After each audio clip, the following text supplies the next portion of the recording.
Hello, dear students. Hope you are well and fine at your homes. So, today we are going to read a new story.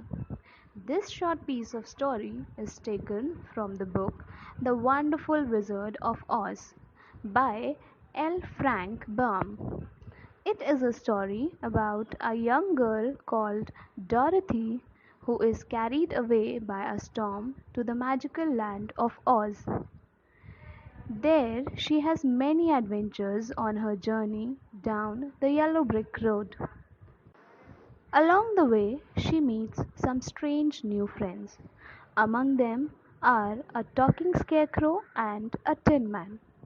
It was a clear sunny morning. Dorothy and Scarecrow came by a beautiful water spring. Dorothy bathed, drank, and ate a light breakfast there, while Scarecrow looked on thoughtfully. Watching her, he said, "It must be troublesome to be made of flesh. You must always worry about where to sleep, eat, and drink.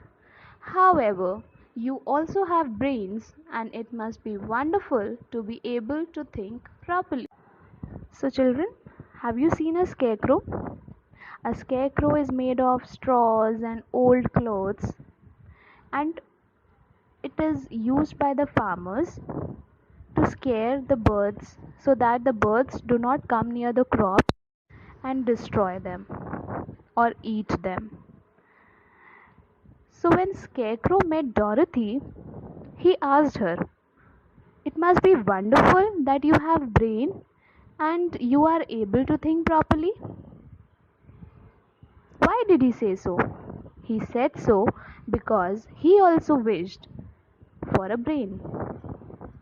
Dorothy smiled and she was about to reply when suddenly she heard a deep groan from somewhere nearby. "What was that?" she asked, surprised. "I don't know, but we can go and see," said Scarecrow. Both of them walked towards the forest, and soon they heard another groan. And suddenly they discovered something shining in the sunlight between the trees. When they came closer to the spot, they found it was a man made entirely of tin, with an axe in his hand. His head, arms, and legs were fitted to the body, but he stood as if he could not stir at all. Dorothy and Scarecrow looked at him amazed. So, children, Dorothy and Scarecrow saw that there was a man standing near the forest among the trees, and he was groaning. His head, arms, and legs were fitted to his body, and he was made of tin. Dorothy and Scarecrow were amazed to see him. "So it was you who was groaning?" exclaimed Dorothy. "Yes," cried Tin Man. "I have been groaning for more than a year now, but no one has heard me or come to my help." "What can I do for you?" Dorothy asked softly. So Tin Man told them that he was standing from a year and he was groaning in pain, but there was no one to hear his voice. Dorothy felt sad for him, and she asked, "What can I do for you?" "You can get an oil can and oil my joints," answered Tin Man. "They are rusted so badly I can't move them at all. If I am well oiled, I shall be all right again."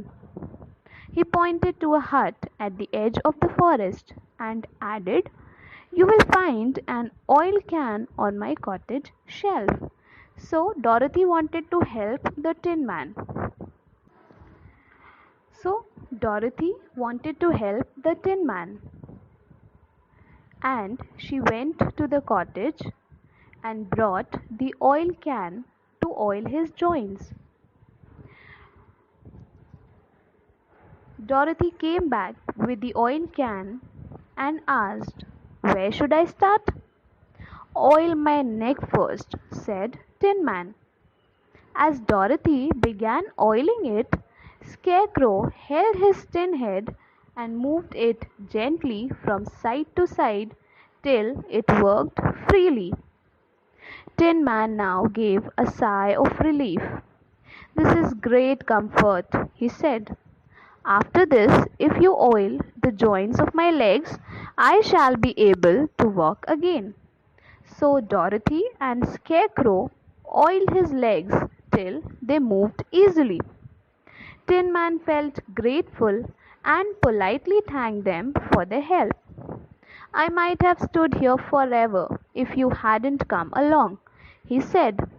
"So you certainly have saved my life. How did you happen to be?" So the Tin Man was very thankful to both Dorothy and Scarecrow. He asked them, "How did you come here?" Dorothy replied, "We are on our way to the Emerald City to see the Great Oz. The yellow brick road led us to this place." "Why do you wish to see Oz?" asked Tin Man. "I want him to send me back to Kansas, and Scarecrow wants Oz to gift him some brains," she said. So, what was the wish of Dorothy? She wanted to go back to her home, back to Kansas, where she lived. And what was the wish of Scarecrow? He wanted some brains. Tin Man thought for a few moments and said, "Do you suppose Oz could give me a heart?" "I guess so," answered Dorothy.